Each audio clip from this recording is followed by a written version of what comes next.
جب دنیا میں بادشاہت بڑھ رہی تھی اور ہر طرف طاقت کا کھیل چل رہا تھا، اس وقت بلوچستان بھی خاموشی سے ایک نئی شکل لے رہا تھا۔ ریت اور پہاڑوں کے درمیان ایک ایسی سیاسی قوت جنم لے رہی تھی جو بعد میں خانیت آف کلات کے نام سے جانی گئی۔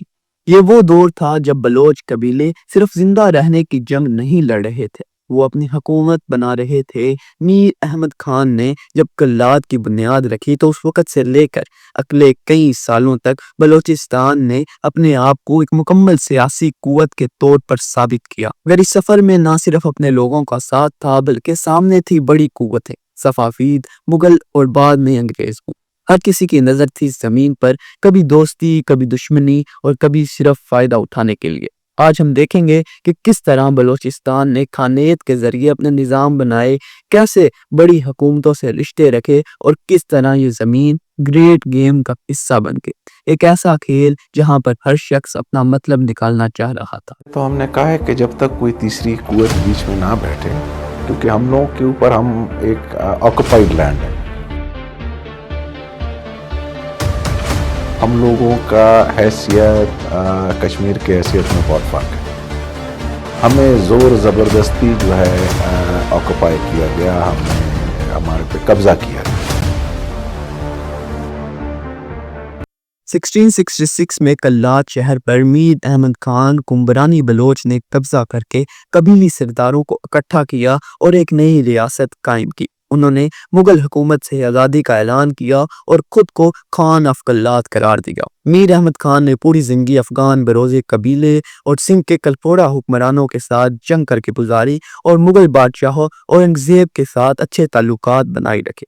اسی طرح انہوں نے سیبی، کوئٹہ اور پشین علاقوں کو اپنے اندر لیا اور ان پر قبضہ کر دیا۔ شروع میں خانیت آف کلات ایک قبیلی اتحاد تھا، مطلب کئی چھوٹے چھوٹے بلوچ قبائل مل کر ایک ریاست بنائے ہوئے تھے۔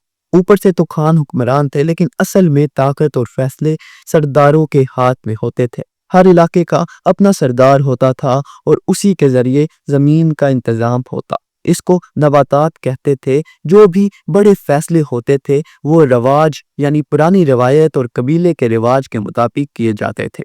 ان فیصلوں میں جرگے کا کردار ہوتا تھا۔ جرگہ ایک قبیلی میٹنگ ہوتی تھی جہاں بزرگ اور سردار مل کر فیصلے کرتے ہیں۔ پھر 1749 میں میر ناصر خان ون آئے۔ اس نے خانیت کو مضبوط بنایا اور قبیلی نظام کو ٹھیک ٹھاک حکومت میں بدلا۔ اس نظام کو اس نے نام دیا دستور نثاری۔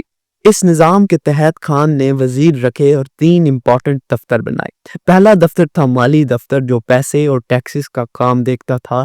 اس کے ذمہ دار کو مستوفی کہتے تھے۔ دوسرا تھا دربار کا انتظام یعنی کورٹ اور پروٹوکول کا کام دیکھنے والا انسان۔ اس کو جو سمجھاتا تھا سو سنبھالتا تھا، اس کو شاہ کہا جاتا تھا۔ اور تیسرا تھا عدالت یعنی انصاف کا کام، اس کے لیے قاضی ہوتا تھا۔ لیکن ان سب کے باوجود آخری فیصلہ ہمیشہ خان کا ہوتا تھا، اور جو بھی فیصلے کورٹس میں ہوتے تھے وہ اسلامک شریعہ اور بلوچی روایات کے مطابق کیے جاتے تھے۔ خانیت آف کلات کے دوران اس کے تعلق مغلوں، افغانوں اور پرشین بادشاہوں سے تھے۔ میر احمد خان نے مغل بادشاہ اورنگزیب کے ساتھ میل جول کر اپنی سلطنت کو مضبوط کیا۔ اس کے بعد انہوں نے افغانی اور سندھی قبیلوں کے ساتھ جنگ کی۔ میر سمندر خان نے ایران کے صفاوید بادشاہ کے لشکر کو ہرایا جو پشچمی بلوچستان پر قبضہ کرنا چاہتا تھا۔ ناصر خان ون نے افغانستان کے احمد شاہ درانی کے ساتھ رشتے مضبوط رکھے۔ اس طرح کلات مختلف عظیم سلطنتوں کے درمیان قائم رہا۔ بلوچستان کی زمین بادشاہ برٹش کے نزدیک بہت اہم تھی۔ یہ انڈیا کو مشرق سے تعلق رکھنے والے علاقے افغانستان پرشیا کے درمیان کا ایک اہم راستہ تھا۔ 1839 میں برٹش نے آرمی آف دا انڈس کو قندھار تک پہنچانے کے لیے کلات سے گزرنے کا راستہ مانگا۔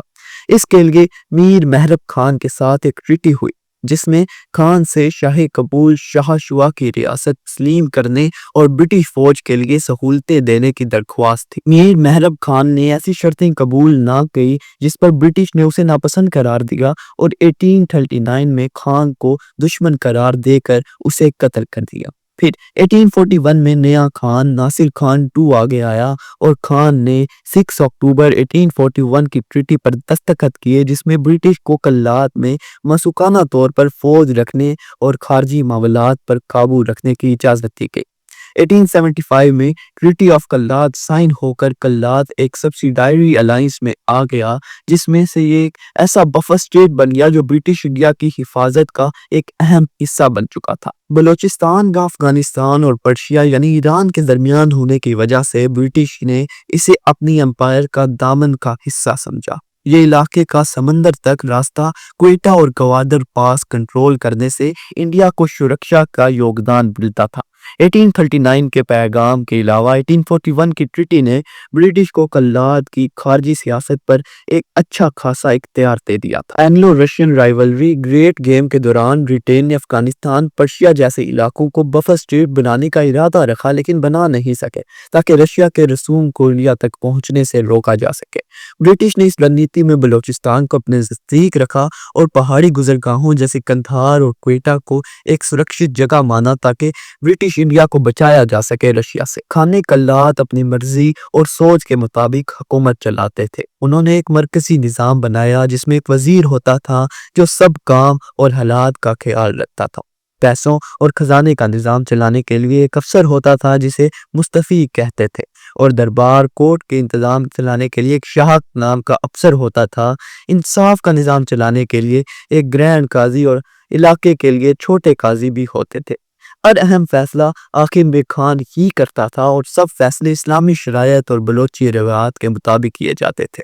کچھ علاقے جو خان نے جنگ جیت کر حاصل کیے تھے وہ سیدھا اس کی حکومت کے نیچے ہوتے، جبکہ کچھ دوسرے علاقے جو خان نے جنگ جیت کر حاصل کیے تھے وہ سیدھا اس کی حکومت کے نیچے ہوتے، جبکہ کچھ دوسرے علاقے جیسے جلوان اور سراوان الگ سرداروں کے ذریعے چلائے جاتے۔ بلوچ لوگوں نے برٹش کے انڈائریکٹ رول کے دوران بار بار اپنی آزادی حاصل کرنے کی کوشش کی۔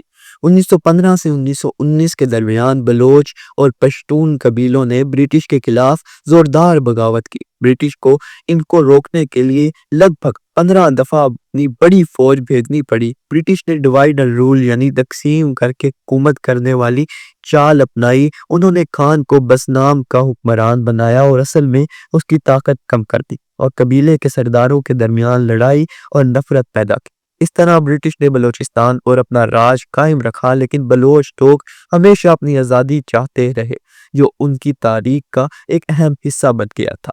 خواتین و حضرات، تو اس طرح کلات کے خانیت صرف ایک سیاسی نظام نہیں تھے بلکہ بلوچستان کی خود مختاری کا ایک نشان تھا جو بڑے علاقوں کے درمیان بھی اپنی جگہ بنائے رکھا۔ مگر جیسے جیسے دنیا بدل رہی تھی نئے کھلاڑی میدان میں آ رہے تھے اور ان میں سب سے طاقتور نام تھا انگریز۔ اگلے حصے میں ہم دیکھیں گے کہ برٹش نے بلوچستان میں کیا کردار ادا کی، کیسے روایتیں توڑی گئی اور بلوچستان نے آزادی کے سپنے کو کس طرح جیا اور پھر کھو بھی دیا۔